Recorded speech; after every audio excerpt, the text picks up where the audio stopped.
The window of kindness. Two men, both seriously ill, shared the same hospital room. One of them was allowed to sit up in his bed for an hour each afternoon to help clear the fluid from his lungs. His bed was by the room's only window. The other man had to stay flat on his back all the time.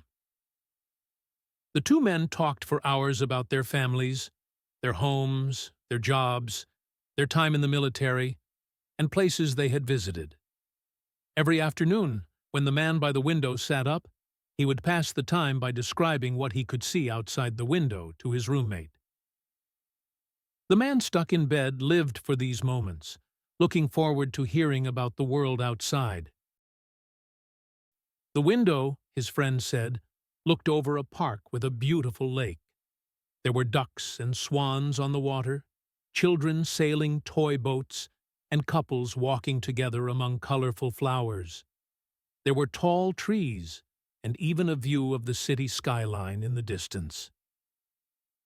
As the man by the window described everything, the other man closed his eyes and imagined it all.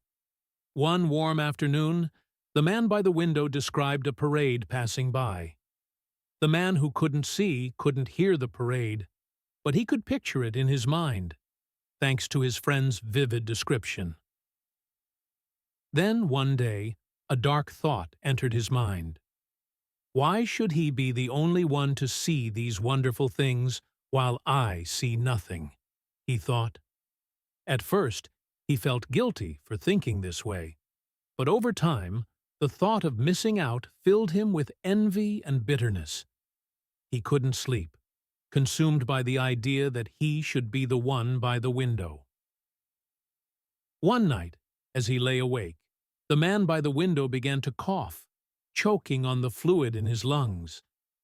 The other man watched as his roommate struggled to reach for the button to call the nurse, but he didn't move. He didn't press his own button, which would have brought help. In just a few minutes, the coughing stopped, followed by silence. His roommate had died. The next morning, when the nurse came to check on them, she found the man by the window had passed away. She was saddened and called the hospital staff to take the body away. As soon as it felt right, the other man asked if he could be moved to the bed by the window. The nurse was happy to switch him, and after making sure he was comfortable, she left the room. Slowly and with great effort, he propped himself up to take his first look at the world outside. He had waited so long for this moment, but when he finally looked out, he saw only a blank wall. Confused, he asked the nurse what could have made his roommate describe such beautiful scenes. The nurse replied, "Your friend was blind. He couldn't even see the wall. Maybe he just wanted to give you hope."